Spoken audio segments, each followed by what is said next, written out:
welcome back to Sideline Social. Today we're sitting down with Rachel Vigil, one of the brightest voices in Denver sports and a woman who brings Broncos country to life in such a fresh and modern way. Rachel, thank you so much for being here with us today. Well, first of all, thank you. That intro is so Thank nice. you. I Oh, really thank do you. appreciate it. I'm so excited for this That's conversation. I mean, honestly, that's a lot coming from you. Like I can only strive to be as polished as you are. Oh my gosh, you're so sweet. Thank you. So, we are going to talk a little bit about Denver sports, which I have to say, first of all, I am so excited for this one. If the listeners do not know, I'm originally from Colorado. So, like, I have been and still religiously follow all of these teams. And what a time it is to be a Denver sports fan right now. Like, unreal. It's Yeah. insane. People have asked me all the time, like, you thought about leaving, going somewhere else? And I'm like, how could I walk away when, first of all, nobody expected the Broncos to be Yeah. this good this year. So that's already amazing. The Avs and the Nuggets, like, you have three potential championship teams. I don't think you could honestly pay me to walk away from this right now. It is such a unique, special time to be in Denver, and I'm so I happy to be know. here. Cause it's like obviously every organization goes through changes and stuff. And sometimes you have ups and downs, but like to have all of them right now doing these things, like it Yeah. is unreal. And I think, like you said, kind of unexpected. Like I think we were like, okay, let's see what the Broncos do this year. And we're all just like floored. Totally. Like, yeah. No, totally. I look back at my like training camp predictions and I was like, okay, like a 10-win team, like right on the cusp of possibly like going into the playoffs, maybe not having to play in a wild card. Never did I expect to be number one in the AFC with the potential to have a first round bye. It's Right. crazy, but it is so much fun at the exact Yeah, same I can time. only imagine how much fun it is to cover like all of these teams. And then, the Avs being number one, like, and they're literally like, no pun intended, just doing circles around everybody. Like, it's crazy. I know. I watched the game. We're recording this on a Yeah. Wednesday, and I watched the game on Tuesday night. And Cale Makar had a power play goal, the first one since April 3rd. And just watching that with 8 seconds left to go to force OT, I was literally like, "What on earth are we doing, Cale? Like you dog. You have Nathan McKinnon, who's obviously a stud too." And then on the opposite side, we always call them like the brothers. You have the Nuggets, Nikola Jokic, the best basketball player in the world. It's so much fun and so unique because each fan base is so different too. I don't know. I wish everybody could just get a glimpse. And I try to do that through all my social media coverage of like really showing people what it's like to work in this industry and be a part of these teams right now because it's really just so fun. I'm I so can thankful. only imagine. So, we're going to talk about kind of like what you do, kind of get into all that. And so, yeah, so for listeners who might be new to your content, how would you describe your role in covering the Broncos and your work with Mile High Sports and Altitude? Yeah, so I have such an interesting role because I'm not a beat reporter. So I'm not gonna, go in and there's guys that spend literally every single day out there at practice and they find the nitty-gritty stories about like, oh, Garrett Bowles in the seventh grade did this and like that's why he does this now. Like that's not my role. And I applaud those people, first of all. That is a grind to be on that beat. You know everything about anything when it comes to the Broncos. So I applaud them. My role is mainly as a reporter. So I report for Altitude TV. So that's why I go out to Broncos every single day that they're out there. I'm on Sean Payton's conference calls on Monday and I do a wrap up of like the biggest stories slash some things that maybe the rest of the media aren't really touching on. That way it's like a fresh perspective for people. And then I also host our post game show following every single game. So that's my role with Altitude. And then I personally on the side do all of my own social media. So I always wanted to know what it would be like when I first got into the industry. I was on YouTube searching like reporter day in the life, reporter behind the scenes, like trying to just figure out what it would actually be like to work in the industry. And I show that. That was what I wanted to know 10 years ago when I started in this industry. And I said, okay, I'm going to show that for people, whether it's the good, the bad, or the ugly. Like, I want to be able to show people, what are you eating? Oh, Sean Payton changed his conference call to 4 hours before like, it was supposed to start. So, what that hectic like schedule looks like then of trying to find the audio and not being included. Like, there's just so many different things that go into it. So I do that. And then for Mile High Sports, I act as an analyst. My good friend Cody Rourke, he had approached me back in OTAs and minicamp, and he was like, would you be interested in doing a podcast? I was like, absolutely. Cody and I are really good friends. We actually bonded over, I had gotten engaged and he was planning to propose to his now wife. We're both now married. And so we like had bonded over that whole situation of like things I loved for my proposal, things he was going to do, and all this kind of jazz. So we do a podcast twice a week, talking everything Broncos, talking a lot NFL too. And we just try and give people another inside look into what it's like to work in the industry. You know, Cody and I have very different approaches to things because as a female, there's some like limits that I can't exactly do. Or and then Cody, you know, being a guy who plays football, like he can kind of give a different perspective too. So we try to mesh those two and just have two people who are a bit younger in the industry. I'm about to be 30. I think he's 31. So just talking sports and we love it and it's so much fun. So that's kind of what my week to week looks That like. is so fun. And I'm just saying that with like how the press conferences can change like up to 4 hours. I bet you have to be so flexible. Like I just like thinking on that. Like, cause I think like it is an industry that we do like to have some structure, but like at the end of the day, that can go out the window so fast. Oh my gosh, you have literally like no people. That's one of the hardest things about working in I this bet. industry, right? Like we get an email every single week and it'll be like, okay, media availability will start at this time. So you're like, okay, I'll show up like 15 minutes early usually. Well, if practice ends early, they're going. Wow. Like they're not going to wait for the rest of the media. So there's been times where I've been running in the building. So I've literally been sprinting down the street in high heels, like running after Sean. Because if I'm not doing that, I'm not going to get the video, the audio, or anything that I actually need. So Wow. legitimately, people have seen me running down the street to get it, but you have to do it. And the longer you're in the industry and the longer you're part of it, you're just kind of get used to it at a certain Yeah, that point. makes so much sense. And he seems like the type of person that's like, he is just like, when he's ready, and that's it. Like, he's just very, like, I don't know, he seems very methodical that way. Oh, 100%. It's his way or the highway, but it's working because this football team keeps winning That too. is So true. we can't complain. Very true. So, kind of like going off of that, like the typical work week, kind of walk us through like from Mondays to game days, practices, press conferences. What does your typical kind of like behind the scenes look like? So we'll start on Yeah. Sunday. We have a game. I'm obviously at the game down there in Denver. I get there usually 2 hours before kick happens, and then I actually have to leave the game at halftime, which I don't think a lot of people realize. We do not have the rights to do our post game show at Empower Field, so we actually have to. I Oh, go wow. home, so I leave a little before halftime usually, and then by the time I get home, the game's usually going into the third quarter, so I just kind of miss any of like the halftime festivities, I guess you could call them. So I do that, and then we do our post game show for an hour following that. And then usually, if I went to the game, I'm going to edit a bunch of different videos that I have from it because people want content like that. So I'll usually spend an hour, 2 hours editing a bunch of different videos to get up over the next couple days. Then come Monday morning, Sean Payton always has his conference call. So that's us calling into a Zoom essentially to sit down and listen to anything he says. We get roughly about 8 minutes, but again, he can go early, he can go 2 hours late. Like you just are never going to know. So it's hard to like be like, okay, I'm gonna have everything done by this or planning things on like a Monday. People all the time will be like, hey, do you want to like do this? And I'm like, I don't know because I don't really know what time I'm going to be done. I'm like, after usually 4 o'clock, no matter what, I'm pretty good, like pretty solid. But we usually do that. And then I'm trying to think. I'll usually record a podcast episode on Mondays too with Cody. And then following that, I do a Mile High report on Monday straight from this studio right here, which is really convenient. But that's just talking about everything that the players or Sean talked about on Mondays. And then players also do a conference call with us a couple hours later after Sean. So do everything like that on Monday. Tuesday is the players' off day. So usually I'm just editing videos and I usually take it as my off day too. So yesterday I hung out in bed and on my couch for a long time and I was able to just chill and kind of take an easy, day of myself. And then Wednesdays, usually up and at it, editing videos again. We head to practice. That's at usually 2 o'clock in the afternoon. Go to practice, and I'm usually done by like 4:30ish. So when we get to practice, well, I guess I should say they have practice starting at 12. I go for media availability.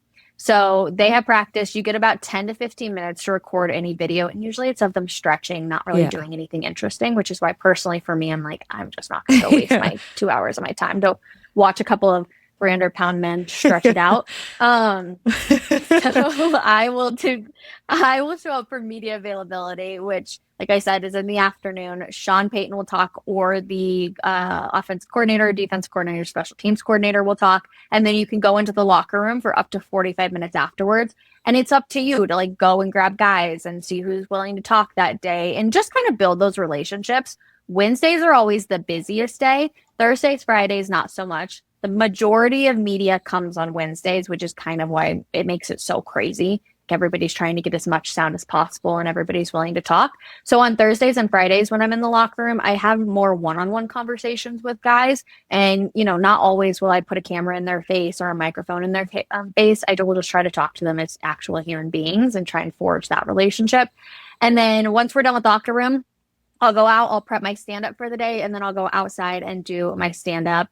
Usually it's anywhere around like 4 minutes or so. I'll add some sound in, and then I go back to my car. I don't think people realize this, even working in TV. I will go back to my car and I will edit it on my phone. Wow. So like it's so, people have this like huge production idea of what happens when it comes to TV. It is me and my little camera that's about this big. I have my little tripod I set up. I record everything and then I edit everything on my phone, and then I just send it over to like we have an editor essentially who goes in and adds all the like necessary things she has to do, and then she uploads it to the app. So that's kind of what my day-to-day looks like. I do that Wednesday, Thursday, Friday, and then Saturday is usually an off day unless I'm doing some other kind of contract Very work. cool. Yeah, that sounds so like so many moving parts, but I'm sure it's like it all is probably such a balancing act and so rewarding. And just even the Totally. thought of like you were saying that, you have to like go out to your car and edit content, but you're right, it is the world we live in nowadays. People want things instantaneous. It's so crazy. Oh my gosh, so, so, so fast. And all feel like, I don't know, not bad, but I'm like, I have to get this up as soon as possible because even though there's a small delay between me editing it, getting it sent off to our editor, having them upload it, I'm like, it feels almost too long compared to me just like taking it and straight uploading it to Twitter or whatever. But at the end of the day, you have a company you work for and they want the content. So you're like, okay, here it is. Like, do whatever you want with it, I Yeah. guess. So it's very, very unique, but I think it's more about the quality nowadays and less about the quantity or like the Yeah, timeliness of that it. makes so much sense. And so, like, kind of going Yeah. off of that, what is something that, like, the average fan really doesn't get to see or they have no idea about with how content and coverage is being made? One thing I don't think people realize is teams have a lot of say in what you are able to report on. Yeah. We talk all the time about like freedom of speech and what you like, whatever you're allowed to Yeah. say. But if there's an injury of some sort and it's not like Sean Payton doesn't talk about it, we're not allowed to report on that injury. So, right, like if Sean decides I'm not going to answer any questions about this, like we can't actually report on it. So there's a lot of things where you kind of have to play your cards correctly. And I'm not sitting there saying like, oh, like if a guy tweaked his ankle in the game, you can't talk about it. Like you watch that actually happen. But if somebody got hurt behind closed doors and Sean Payton's not going to address it, even though he's hurt, like we aren't allowed to say anything on that. Yeah. We can't tweet anything out until after practice is over. So if you go to the, first 15 minutes practice and you don't see so and so out there, you not until Sean Payton comes out and practice is officially over, you are not allowed to say anything about that. So there's a lot of rules you have to follow, and I just don't think people realize that. They think we can just show up and talk about whatever, record whatever. Like it is very much not the case. It is very strict about what we are allowed to do, what we are allowed to say, where we are allowed to go. That makes so much sense. And yeah, you're right. I think people think that it's probably just like you say, that you have like creative freedom, but obviously they don't want any of that info getting into the wrong hands. So that honestly, that makes so much sense. Yep.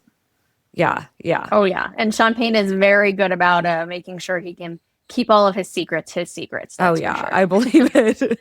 So let's talk game day. So where are you usually stationed? Are you up in the press box? Are you down on the field? Are you like out and about getting content? A little bit of everything. Like what does your game flow look like? Yeah, so usually I show up and I head straight to the press box. Sometimes, like we had CBS out there a while back, so I went down to the CBS tent and like hung around there and talked to some of the broadcasters around there. But usually when I get there, I go straight up to the press box. I eat the lovely meal. Broncos has really stepped up their Oh, food that's game, good. which praise the Lord. It like we get like prime rib like every Sunday, and I'm like, this Wow. is amazing. So I usually go up there and I eat, and I've got my coworkers that I work with. I call them family now at this point. We chat about a bunch of different things, and I'm up in the press box the entire time. I actually don't have field access at all.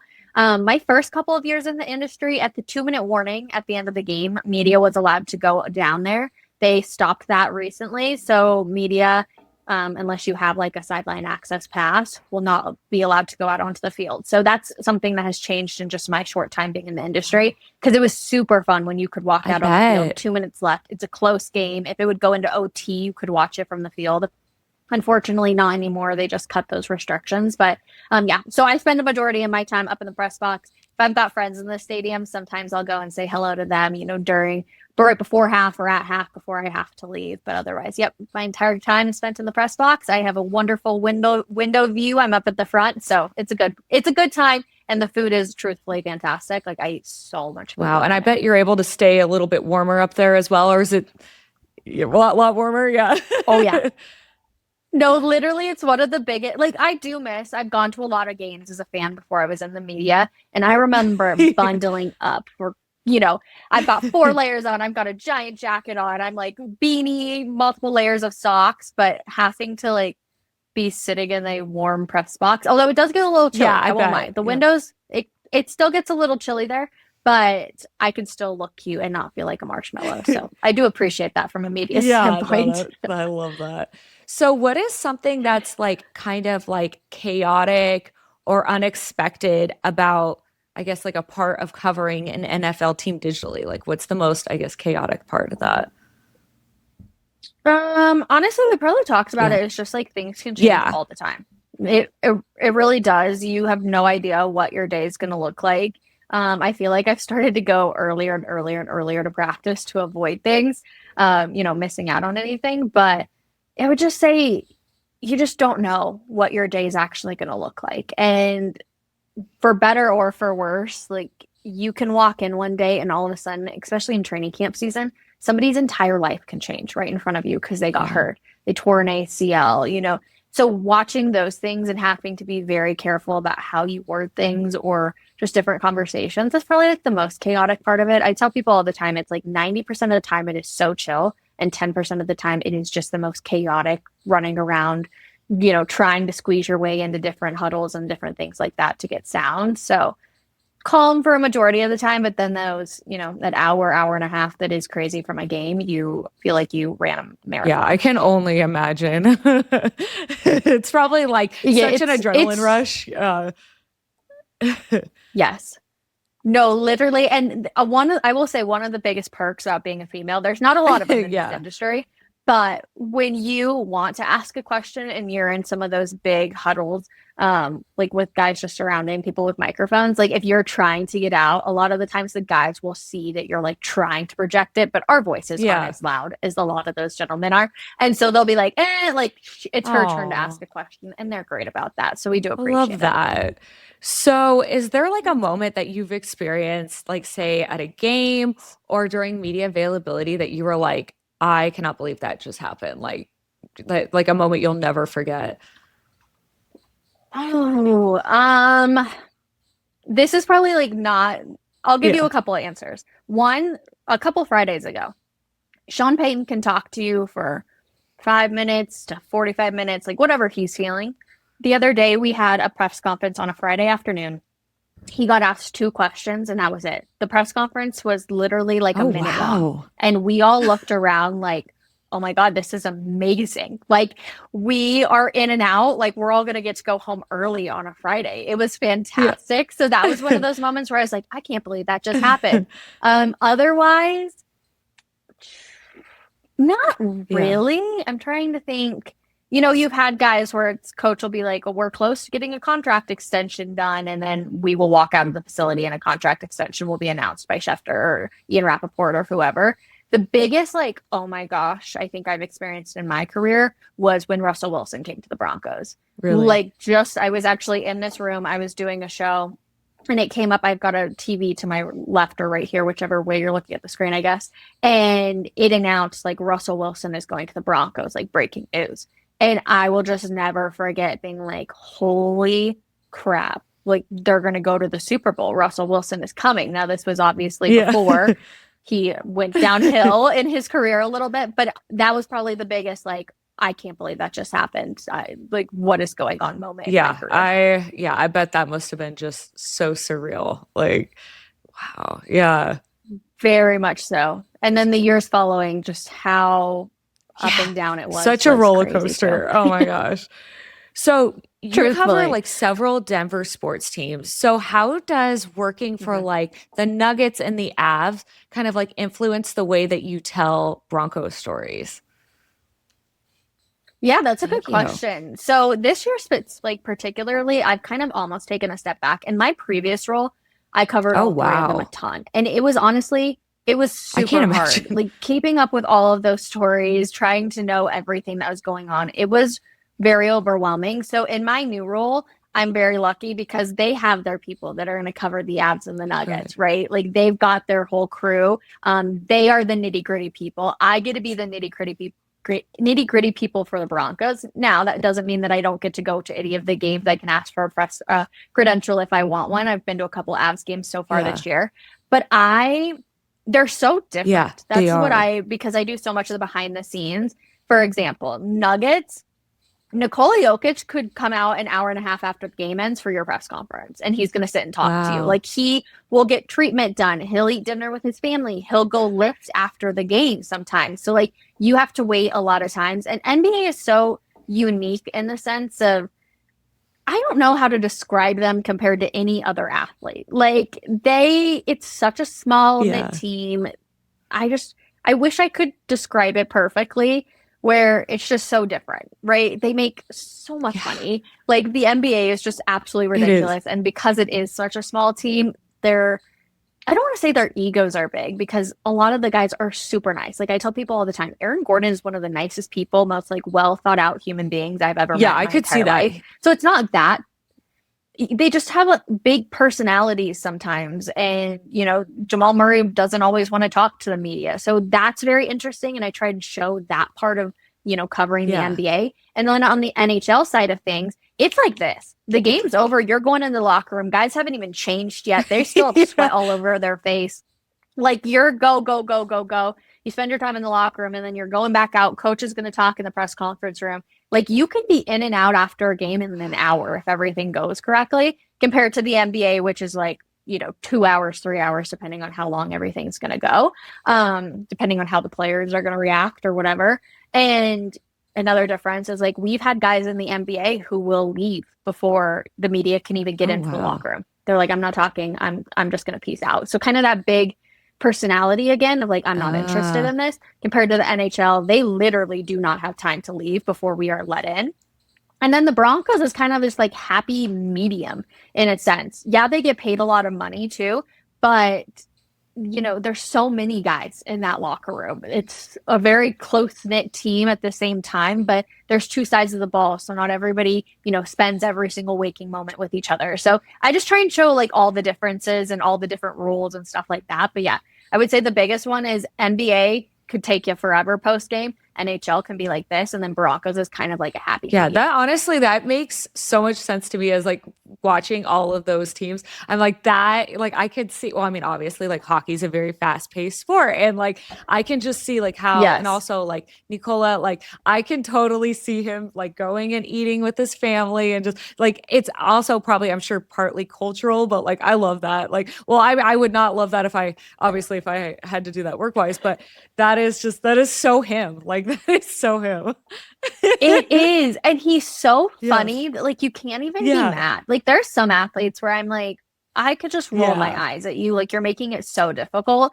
But he's hysterical. Like you just have to like laugh at it and he'll give you just funny answers and you're just like, it's Nikola Jokic. Like, what can I say? He's great. He's honestly a really good Yeah, human he being really too. seems like it. So when you're creating like a digital segment, say like behind the scenes, analysis, all those like kind of things, what is your creative process like? Can you kind of like walk us through that a little bit? Up on Yeah. No, yeah, YouTube vlogs. That was my big thing is I grew up in that era. So I show the feet walking into the practice facility and all of those things. It's been a trial and error. I used to do long form blog content. Then the NFL kind of cut down of like, you can't record things once the game starts in the press Uh, box. I'm like, okay. So that kind of took out different things. And then TikTok became so big. So I've dialed back my content, but I still try and show as much as I possibly can. Pretty much, if you see me game days or at practice, I will have a phone in my hand the entire time and I'm recording everything around me that I'm allowed to. So it's, come a long way. I've learned that people want to know the behind the scenes, the real realities of working in the NFL or NHL and NBA. But yeah, I just try and do that. that's so fun. Yeah, I also love the vlog stuff. Like it's just like kind of get to see that like day in the life stuff. Like I live for that because like you're right. I think people, they have their own views of like maybe what it would be like to look, work in that, live in that world. And just to kind of get a glimpse of that, like it's just so fascinating. So that is, yeah, that's so fun. Totally. I, watch different like nurse vlogs or people who live on a ranch. And I'm like, I want to see what your day to Yeah. day looks like. So I know people feel the same about what I do. They're like, oh, I may never get the opportunity to cover an athlete like that. Like, what does it actually look like? So I just try and always keep that Yeah, in I mind. love that. So now that we've kind of pulled the curtain back a little bit on Broncos life and the digital grind, now we're going to shift gears a little bit into something that a lot of our listeners resonate with, which is how women in the sports world kind of carve their own lane. So we're going to talk about what that looks like for you. So when did you first know that pursuing a job in sports media was something you wanted to do? So funny because I get I asked bet you this do. I know. question I'm all the sorry. I time, and know my that's answer is gotta. no, no, no. Honestly, I'm so used to it, but my answer I always feel like sounds so ridiculous. So my family has season tickets. My aunt owns season tickets to the Yeah. Broncos. So I went to my first ever game at the age of 10, and I had actually gone with my dad at the time. I was so excited about it. It was like pouring rain, and I just fell in love with the game of football. And I was like, I want to do this. And so I tell people all the time, I was like, I want to play football. And they were like, okay, like you're 5'4", 120 pounds. And I'm like, you're right. Like I'm not going to make it in the league. That's for sure. So I was like, okay, next best thing was seeing the women or sideline reporters. Cause like, I want to do that. So since the age of 10, I've always known I wanted to go into broadcasting. And in eighth grade, I was shadowing news anchors in Denver, hanging out with them, women like Susie Warden, etc. And I just went to college for that because I knew exactly what I wanted to do. And it really, knowing that really helped, I think, shift the way I was able to prepare for this job and being able to stay in Denver. It's really, really rare that you can start out in a market here, but I did 3 internships at college. I shadowed a bunch. I took a job here in Denver right away. And I've been able to build myself up. So I've got a guy named Vic Lombardi. He's like a legend Yeah, here in he is. Colorado. He's worked for pretty much everybody.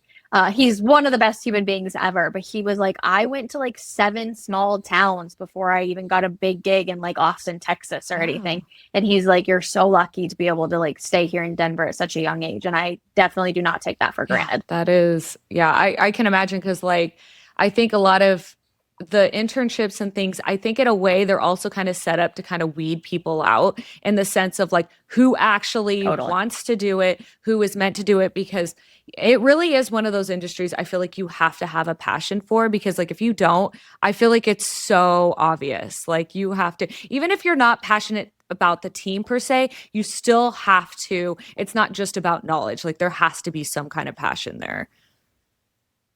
Oh, 110%. One, people, I think, in outside of the media world expect people in the media to make like buku bucks. Yeah. Like my first job, I made $36,000 a year. Like I made absolutely nothing. Like you have to love it, otherwise you're never gonna survive. I was making 36 grand a year. I had friends that were making like 110 in their Yeah. finance job. So just the difference, and you have to give up your social life, Yeah. right? all of these big games are happening when the rest of the world is off and are getting to enjoy their weekends. You're not going to go drink with your friends anymore on the weekends. You're not going to the games with your friends on the weekends, which is why the people you work with become your family. I've missed out on watching, the NBA finals. I was so lucky to be there, but I didn't get to watch that with my family. Yeah. In all of those big events, like my fiance at the time, he wasn't there. He didn't get to be with me. We didn't get to enjoy that together. I was working, and it was so exciting to be there. Don't get me wrong, but like you miss out on a lot of those things. If the Broncos go on to win a Super Bowl, I won't get to be with my family during that time. I'll be with my work family, but there are a lot of pros and cons to it. And again, the whole flexibility thing of your day to day, you have to be very, very much in tune with that. And everyone around you kind of does too, because you just don't know what your day is going to look like. Yeah.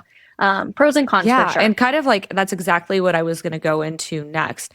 As a woman in NFL media, what has been your experience with some of like the empowering things and the challenges? So obviously I can see that definitely, like you're saying, you have to make sacrifices for it for sure. So that makes sense. But yeah, what has it been like empowering, or what has been your experience? I've had to work harder than I think my male counterparts have, but the joy in that, in like gaining that respect level, is truthfully something I can't explain. My first couple of years I was going out to Broncos, like nobody said hi to me. I was just another one of the girls that was there, and like, she's just covering the team, doing what she does best. Now I have every single one of those beat writers that I say that talks about, that's there every single day for multiple hours a day. They know me by name. They know the work I'm going to do. They say, "How are you doing, Rachel?" Like, getting that respect is honestly so worth it. And I worked really hard for it. I'm usually the only girl that's there every single day out at Broncos. And it's only this year that that's changed. Before, I didn't have to be out there every single day. So gaining that respect has been probably the biggest thing. There's a lot of empowerment, but you also watch a lot of girls who they dress really, what's the nice word I want to use? Scandalous. Yeah.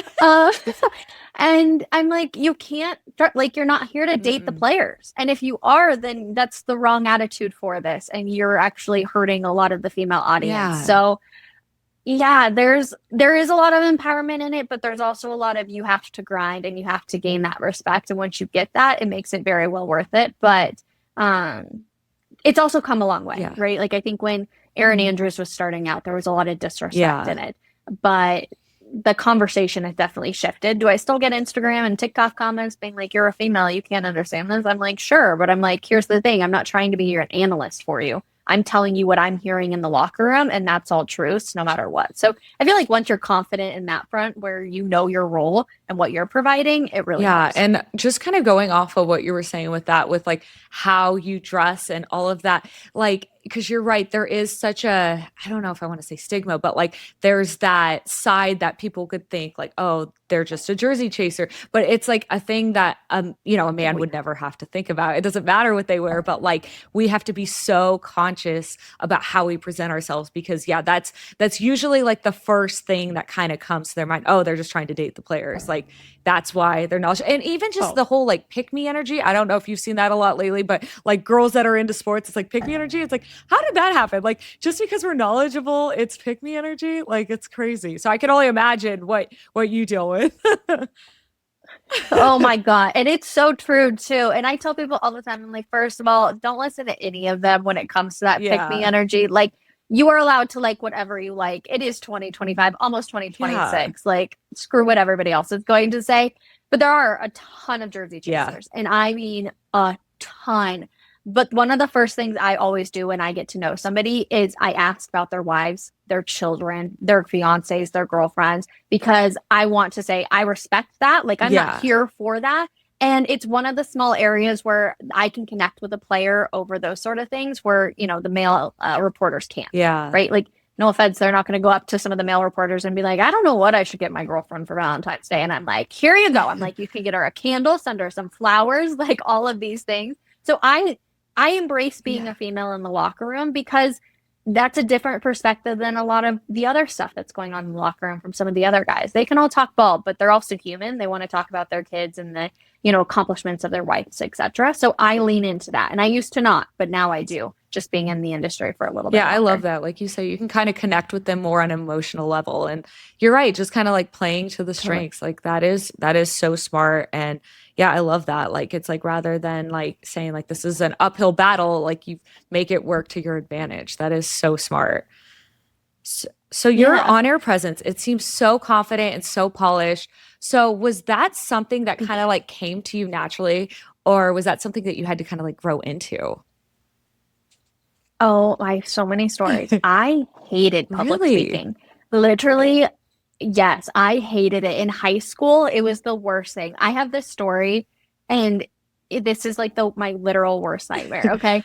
I we were doing it it was a like full class, so I think it was my entire sophomore class, maybe junior class. Like every single kid in that grade level was in this like presentation we had to do. And we had sex diseases is like Oh what we were wow. talking Yeah. about. Okay. So I get up there and, everybody's going through it. And like in my cards, I was like, I have like gonorrhea, like, reading off all of the facts and stuff like that. Sorry, I know this is like No, podcast rated and no. everything. But so I'm like reading that, and all of a sudden I like look up, and my teacher in the back is hysterically crying, and I like laughing, crying. And I'm like, what did I just do? But every single one I had for sex diseases, I was saying, I have gonorrhea. I have whatever it was. So like I did that. I walked away and I'm not kidding. I was mortified. I called my mom and I was like, I'm never coming back. Like I can't do it. So I was terrified of public speaking. It was awful. I was like, I can never do this again. Like, it's just hate it. But I've learned public speaking and talking into a camera is so different. And to be completely honest with you, I completely black out. I like go into my mind. I feel like if this is how I would best describe it, it would be like if my eyes rolled backwards and was like staring into my brain and thinking about all the things I need to say and like all the facts I Yeah. need to have. Like that's how I feel like it is because I can be talking to a camera and I cannot see anything in front of me. Like you could walk in front of me, I'm never gonna recognize you. Like I'm not actually looking at my camera. It's just I black out and I'm talking about all of the things that I know. So I think that helps in a little bit of a Yeah. sense. Um, but yeah, I was mortified of public speaking. So the fact that I do it now for a living is crazy to me. Yeah. No, it honestly, like, you are so fun to watch. Like, I have to say, like, there are just some people that Oh, have thank like you. that, I don't know what you call it. It's like an it factor. Like, you really have, like, it's like, Oh my God, you're so seriously, nice. like, it's just, it's such a, like, no pun intended, but like a breath of fresh air. Like, it is just, especially in the Well, sports world, you were just such a natural. And so that's why I was like, is she like, she's so good at this. Like, you can just see, like, on any of your clips, it's just like, you just want to keep watching. Like, you really know how to hold people's attention and just tell the story. It's so good. oh, well, first of all, Yeah. thank you. That means so much. I just try to be myself. At the end of the day, I can't be anybody else. I can only be authentic to who I am. So if you can, and they say it all the time, like you are the product, right? Like if people are engaged with what I'm doing and they like who I am as a person, then they're gonna want to keep watching. But I also did a daily show for 2.5, almost 3 years, I want to say, and that helped a lot with the camera presence too. So just be constantly being out there in front of it, it helps. But thank you. Yeah. Those are like really kind Oh. words. I really do I appreciate it. love, yeah, no, it's just like, and especially like just to see like, fellow women and not even just that, but just like also from a personal level, just like my teams, growing up with those teams, I'm like, I love it. Like yeah, it's so cool to see. So, just kind of going off of like Well, what we were thank talking you. about, like kind of proving yourself. Has there been any moments where you were like, I have officially made it, or I have kind of like found my spot or kind of carved my own little space in this world? Oh, that's a good question. Yes and no, right? Like Yeah. gaining the respect of a lot of those beat reporters and like PR teams, it's one of those I've made it, but I still haven't accomplished all of the things that I want to accomplish. So honestly, I don't feel like I've made it yet. It's really cool and I appreciate where I am in this process. And I've tried to really dive into appreciating where I am in the present time because it can be so hard to look at what everybody else around you is Yeah. doing and want to be like, oh, I could totally do that too. But I'm here in Denver with three potential championship teams, and like I'm still getting to cover the NFL.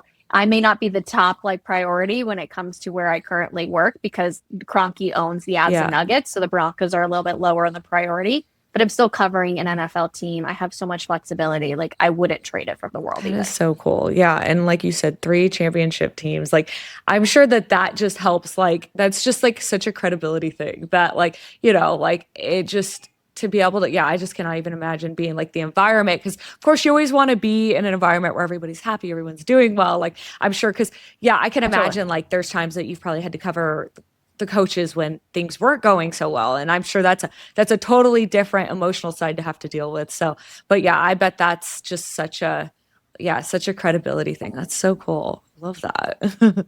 Oh yeah. I've definitely been there. I've definitely dealt with angry coaches. I've definitely dealt with angry players and Yeah. you learn to roll with it. I bet it takes like a certain amount of poise too. Yeah. Yes, very much so. So, in terms of like women in sports, like broadcasters, content creators, reporters, is there anyone that's really inspired you or helped like support your journey? Oh my gosh, there literally every single Love woman, that. especially here in Denver, we are so Yeah. lucky. Everyone is the best. We are all great friends. Like we all compliment each other all the time. So Denver is amazing for women in sports, and there's so many different behind the scenes people you can follow too, which is fantastic. But the one person is Laura Oakman. I did a program called Galvanize when I was still in college, and I actually sat down with Dan Quinn, who was at the time the head coach of the Atlanta Falcons, and she really just tried to guide us into like okay, these are like questions you can ask and giving us that confidence to sit down, kind of helping us with the prep and all of those things. And then it also turned into eventually like, oh, well, rookies have to take media classes. So why don't we connect the two where, young reporters will sit down with young NFL players and merge it. And she still does that to this day. So I have to give her major, major shout out because I don't think I would have the confidence I do now without her. So she's fantastic. You can still do it. It's called Galvanize. She still works with a bunch of NFL teams, so she's That's amazing. so cool. I love that. Yeah, that is. And I'm sure she, just like years of experience too, has kind of shaped that very unique. Because that's one thing I love is that each like reporter and content creator, they all have their own personality, their own kind of like perspective. And Totally. that just kind of gives like, it speaks to different people in different ways. And that is just, yeah, that's so cool. And I, like you were saying, I feel that the industry has changed so much since when we first started, like it was like women were far and few between, but it's so much more of a welcoming space. And, like it's just, yeah, Totally. I can only like imagine like working every day with the people like you said like there's people who are taking you in and like it's not just like afterthoughts like that is just so cool. I love that. Yeah. Yeah. No, and I try to do that too now being in this industry. Yeah.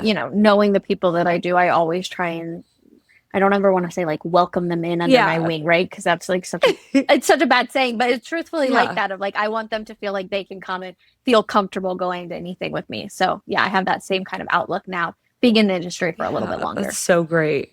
So people obviously see more of the glam side of like NFL media. What is Mhm. something that like with behind the scenes that's actually a bit of a grind or kind of daunting? Ooh, kind of daunting. Um, I would just say, like, going back to I edit all Yeah. my own stuff, Yeah. I shoot all my own stuff. People don't think, that happens once you make it in this network or like this city, like in Denver, because it's such a high Yeah. market. But yeah, like I do all of that. I edit everything. I've got coworkers who literally do so much too. They edit like four different podcasts that they're a part of every single day. So it's that. And the industry has definitely changed and a lot of people want to be in it. And so they're able to go cheaper and younger. And, you don't have to pay an editor to do it anymore because, oh, that person will just do it. They learned how to do it in college and we can pay them $36,000 a year. So you have to really fight for it. But that would probably be it is just like you're a one man band all the time. It feels like every once in a while you have a camera guy and you're like, I appreciate you. You are fantastic. So I always try. Like I just did high school football sidelines and I had a guy who ran my audio. If it started going in and out, I looked at him and I said, your job to fix it and they're just the best. So I always try and give all of those guys props too, and I try to provide a lot of grace because they're also just doing a job. Yeah. And I'm sure like with all of the audio things like you're saying that can come up, like having a team that's just like there to help you out. Because like as we've seen, there's just always technical things that can happen. And I can only imagine, like, especially when you're on location and you're like, I have to get this interview, like this has to happen. Like I can imagine like just the nerves with that Oh, too. Cause it's like it's this moment, it has oh to my happen. gosh. I can't even begin to tell you. I recently too, this has been happening to me. Don't ask me why. I've been connecting. So we have a malt box, which allows every single camera to like plug into one box. So it's one microphone that Sean Payton talks Yeah. into. So instead of having like 12 different microphones, it's just his Oh. one. I cannot tell you the amount of times I've had my audio be too loud that it's like Oh no. talking into it. And I'll get back to my car and I'm like, oh crap, like I can't use any of this audio. So I will go onto the Broncos like page and I will strip the Wow. audio then, but I have to use my own video because we're not allowed to use their stuff in any of our content. So I will strip the audio, match it with the video I have, and then like use that and have to mix and minus. And it's a whole thing. But yeah, that's happened to me a few times and you got to really think on Yeah, your I feet. can't imagine because it's like getting it to like match up perfectly. Like that is so tedious and time consuming. Like I can't even imagine. Just again, things that we as fans don't really like think about. But yeah, it's that is such a Oh yeah. process. I can only imagine. And then you have the time crunch of like it has to get out. Like, wow, that is Yep. so much. You get it. You Yes, I totally get do. it. So, say we have like a young lady or young woman that's listening right now, wants to follow in your footsteps. You know, she wants to be behind the camera, wants to work in sports media. What advice would you give her? I would say get involved as early as you possibly can. Say yes to everything. I did unpaid internships, but my boss in my first job told me, like, we hired you because you had so much experience Yeah. already. Like, you showed you were a real go getter. So get involved as early as you can. Work if you're still in school, work for your school's TV company, work for your athletic department. Just do anything and everything because it's only going to make you better. I look back at some of my beginning tapes when I was like an in-game host and how cringe they were, but it has truthfully changed like how I prep and what this all looks like. So you just have to say yes to anything and everything. And just keep going. And luckily nowadays, I mean, with our phones, you can do anything, Yeah. right? Like if you have a credential for training camp, you can go and you can record it and just keep going. But you also, I found you have to be consistent. Yeah.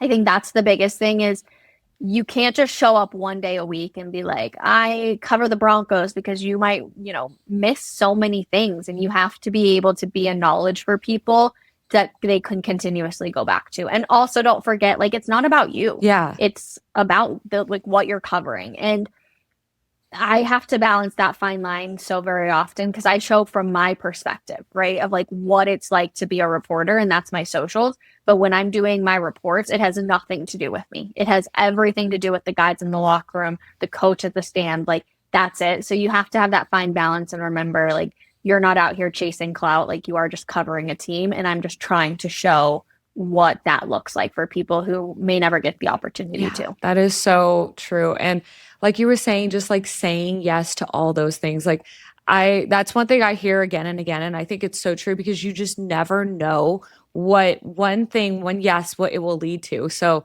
it's just like being open to Oh, opportunities. And 100%. like you said, now more than ever, I mean, we've seen people who've been content creators and now they're working for like ESPN. Like just the opportunities nowadays are endless. Like I feel like it used to be that you had to go through a very like straight and narrow path. Like it was always one path to getting to that, direction you wanted to go. But Totally. now it's like there's so many different avenues you can go. And there's so many niches in the sports world now. It's so cool to see.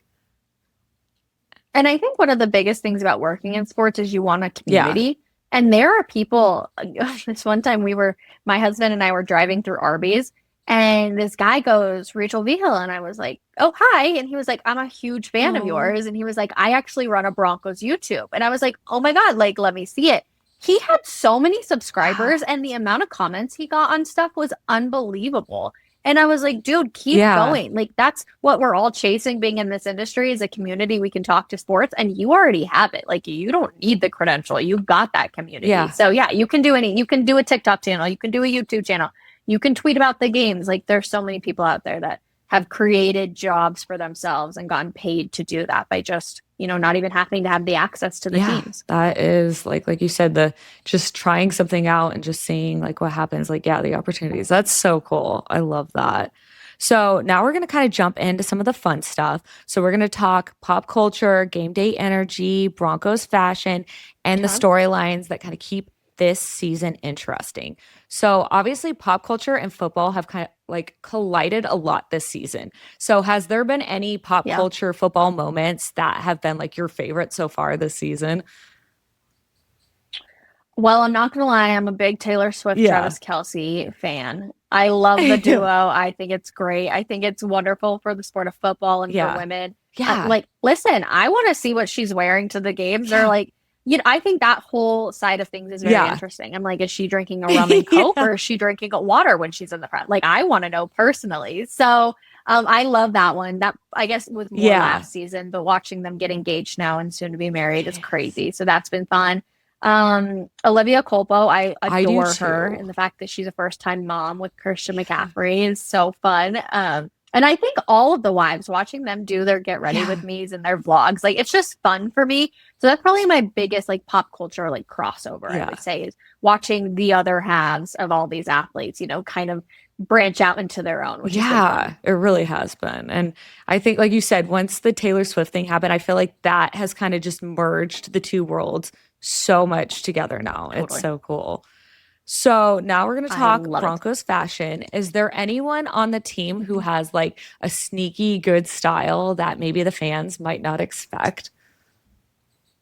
Oh, that's a great question. Patrick Yeah, Surtain, the cornerback for the Broncos, he's he got some good does. style. Like I've seen him wear some like faux fur coats, which are like, oh, like was not Yeah, expecting this.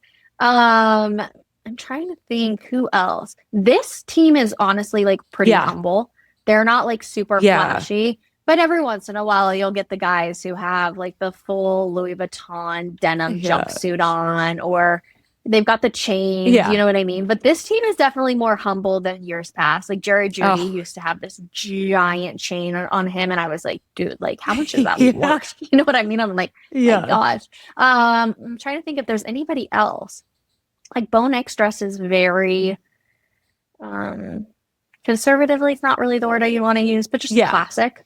Um, but yeah, I would say probably Patrick Surtain is the most surprising outfit or like dresser that I've seen so Yeah, far I this agree. year. I feel like he always has really good style. Like everything I see him in, it's like he just yeah, the tailoring, everything. Like he knows what He he's gets it. doing. I'm like, I'm sure I don't know if he has a stylist, but it definitely I'm sure he Oh, does. Like, yeah.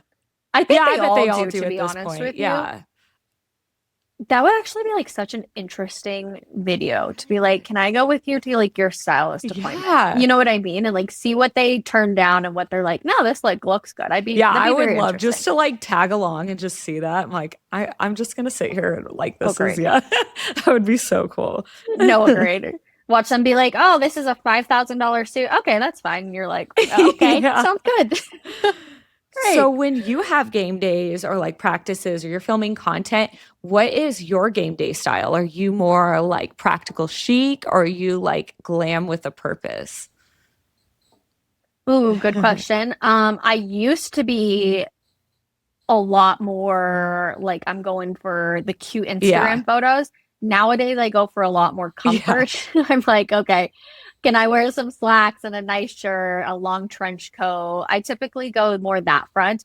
Always comfortable shoes because on game days you walk so Yeah. much. So my shoes have to be comfortable. That's my biggest one. But yeah, I definitely probably dress more classy than anything nowadays. But like back in my college years when I was an in-game host, like I wore the short dresses, I did all of it for the Instagram photos. And now I've definitely dialed it back. Again, you get to this point where you're like, this is not why I'm here. I'm not trying to gain attention from any of these male Yeah. athletes, coaches, fans, etc.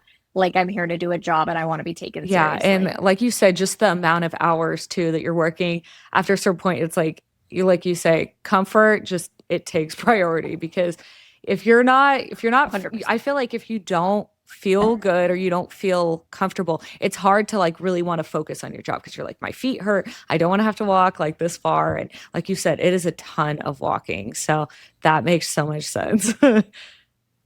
And there's nothing worse than walking in heels when your feet hurt Yeah. and everybody's looking at you like this girl can't walk in Yeah. heels. And you're like, you're right. I just embarrassed myself for nothing. Otherwise, they would never have looked at my shoes. Yeah. So I definitely go for comfort and making sure I don't look I like an know. And idiot. I feel like it's so obvious when it's at that point of the day where it's like your feet are dying and it's like, I can't even hide this. Like, I, Oh, I've been there so many times too. And I was like, if I could just take off my shoes. And I've thought about it. Like, yeah, once I I'm bet. leaving the stadium, I'm like, just take them off, Rachel. Just do it. And then I'm like, don't do it. Just like make it to your car and then you can take them Yeah, it's off. like just five more steps, just five more steps. Yeah. So what has been like a fun Broncos storyline, whether like wholesome, unexpected, or chaotic that you've loved covering so far this season? Good Thank you. question too. I would say my favorite storyline right now is probably about RJ Yeah. Harvey. Um, he's this back who even though they drafted him, they still brought in another back because they didn't think he was going to be good, but he's been so Yeah. explosive, especially this past week. Yes. Like it's been really fun to watch him grow throughout the entire year. Alex Singleton and his cancer Yeah. story has obviously been unbelievable, and the fact that he is back playing, it's I insane to know. me. And then honestly, just the fact that the Broncos are sitting at 11-2. It's crazy. I Nobody know. expected it. It's been so fun, but they're not this like sexy Yeah. team. Like ESPN's not going to talk about the Broncos every single day. Even following Sunday Night Football, they weren't talking Yeah. about the Broncos the next morning. So being this underdog, even this upcoming weekend against the Packers, they are an underdog, and I think that that is so fascinating, and I'm Yeah. okay with that. I'm okay with being the underdog until you make it all the way, and then I'm like, okay, like let's go, let's see what you're actually Yeah. made of. And I feel like it's so interesting that like the fans are kind of the same way. Like you say, we're not really like Totally. flashy, like the team is not flashy. Like we get it. I mean, we're honestly one of the most penalized teams, but like we're not, like you said, we're not loud. Yeah, We just head down, do our work, and like, yeah, I just love it. yeah. There's just something And about it. honestly, I think Yeah. that's a lot to do with Sean Payton Really. too when it comes to the team. Like he's never gonna be like, let's go out there and flash all of our guns, like that kind of stuff. He's very much like keep your head down until you win, and then you can be a little bit Yeah. cocky.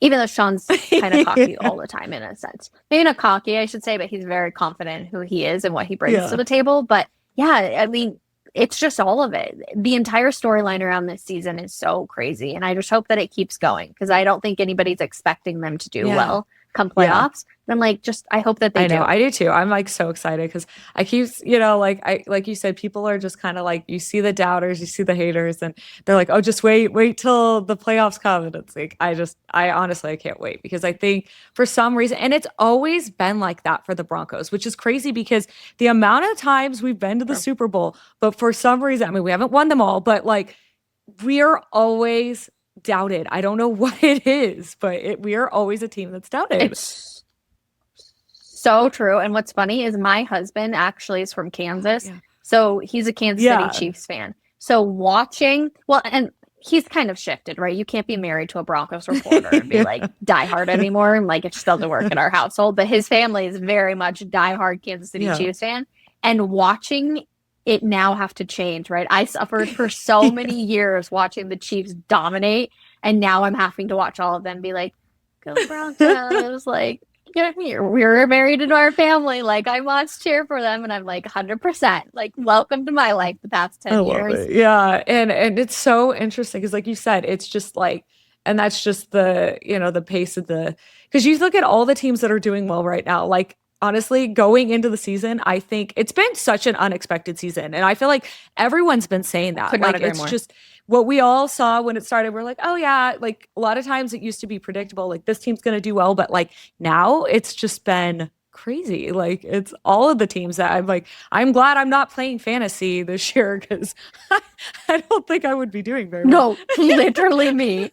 People ask me all the time. They're like, "Do you play?" And I'm like, "Absolutely not." First of all, that's too It much is, football for me, yeah. right? Like my life is already a majority Yeah. football. I'm like, I can't be worried about am I starting Justin Jefferson on Sunday or Yeah. not? Like it's over my head at this point. But yeah, it has been such a weird season. Like if you would have told me the Broncos and the Patriots would have led the AFC, I'd have been like, Are I you drunk? know. Like, what's happening? I know. It's crazy.